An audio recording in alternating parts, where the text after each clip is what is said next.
Welcome to Bite Size SEO News, where I find top 3 news in digital marketing so you don't have to. Where I make news easy to digest and easy to follow in 10 minutes or less. If you want to read the article, links are posted in the show notes below, so you never have to worry about FOMO.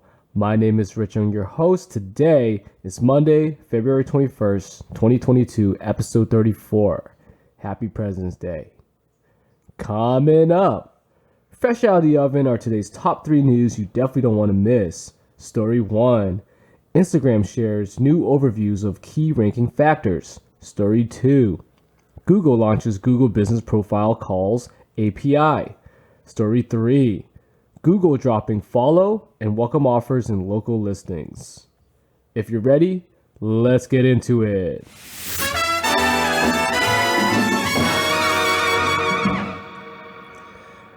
Alright, for our first story of the day, this one's brought to you by Andrew Hutchinson of Social Media Today. Looking to get a better handle on the key factors that define the reach of your posts on Instagram? Last year, Instagram provided an in-depth overview of the various elements that it factors in when deciding how to rank feed posts, stories, and reels in each user's feed. Now, Instagram has also published some quick overviews of those factors, so you can keep them in mind as you go about building your platform strategy.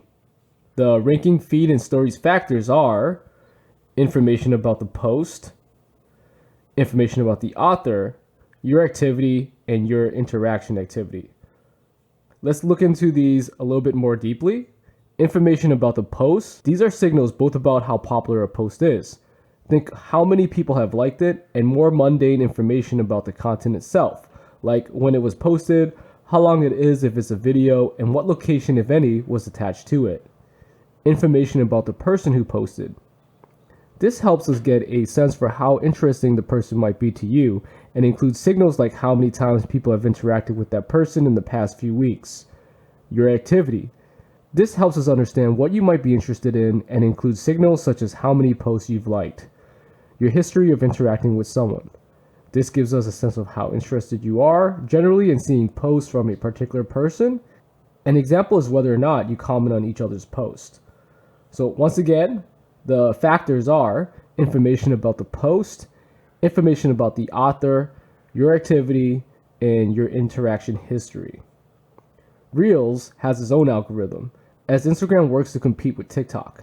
The TikTok algorithm is highly attuned to user interests and will quickly shift to show you more of what you're interested in as you scroll through the app, and Instagram's developing its Reels algorithm along similar lines.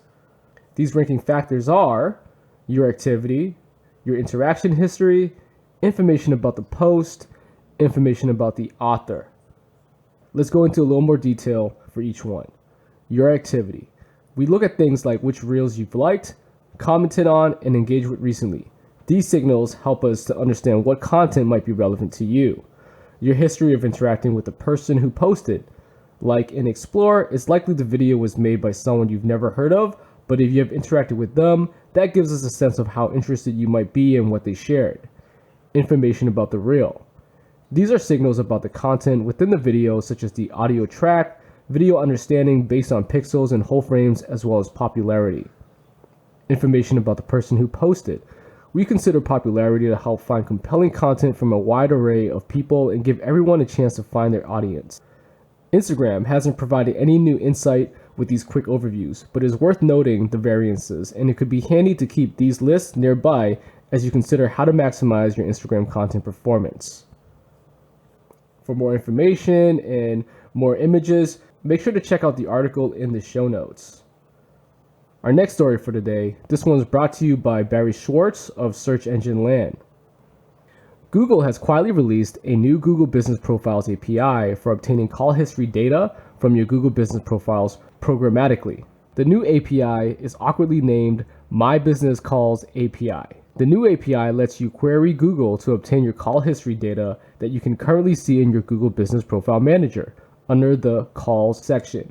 The call history section has been around for a year and in the user interface, but now has API access. The My Business Calls API manages business calls information of a location on Google known as Google Business Profiles now. Google said to call this service, Google recommends that you use the Google provided client libraries. If your application needs to use your own libraries to call this service, use the following information when you make the API requests. We expect the API's capabilities to grow over time. This is just version 1 of the specific API, CRMs. This data can be very valuable to pull into your CRM, Customer Relationship Management software. To know that a lead came through Google Maps and Google Search by pulling in the call history data can be very useful. It is worth investigating what data you can get from this new API and how you can use that data to supplement the data you have in your CRM. Other Google Business Profile APIs. Google lists a number of APIs available as well as on the left-hand bar of that page. They include Account Management API, Business Calls API, Lodging API, Place Actions API, Notifications API, Verifications API, Business Information API, and lastly, Q&A API. Why do we care? Here is another way of obtaining sales and lead data in a programmatic manner. If you do this manually, you can now at least automate some of the data gathering by using this new API. Hopefully this data can be used to help your sales and marketing teams perform their daily tasks. If you'd like to get some more information, make sure to check out Barry's article in the show notes. Our final story for today, this one is also brought to you by Barry Schwartz of Search Engine Land. Google is quietly announced in the local business forums that it will soon be deprecating the follow and welcome offers feature for local business listings. Soon, customers will no longer be able to follow businesses on Google Search or their Google Maps app, a Google Community Manager said. What is going away? It is not clear when soon is exactly, but the follow feature launched in 2018, allowing searchers to follow businesses through Google Search and Google Maps. When a searcher followed a business, the business would be able to send updates from the business to the user's For You tab. Then, the following year, Google added welcome offers to searchers who followed those businesses for businesses to give them special offers. Timing. As Barry stated, the timing is unclear, but Kara from Google did say soon. She added that you will not be able to send new welcome offers when this happens, and if you already sent customers a welcome offer, that offer will work until it expires. Why do we care? If you use the follow and welcome offers to engage with customers, you should know that the features are going away soon. It is hard to know how many local businesses actually use the feature. I would assume not enough to keep the feature going and bug-free within Google. If you'd like to get some more information, make sure to check out Barry's article in the show notes.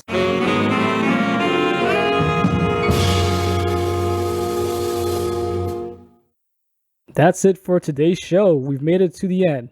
You're good to go and ready for the day. If you've enjoyed this podcast, please rate the show so it helps spread the news and I can continue doing what I do best, which is providing you the latest SEO news you just cannot miss. Served tapa style, making it easy on the stomach and on the go. Once again, I'm your host, Rich Ung, and I'll see you on the flip side.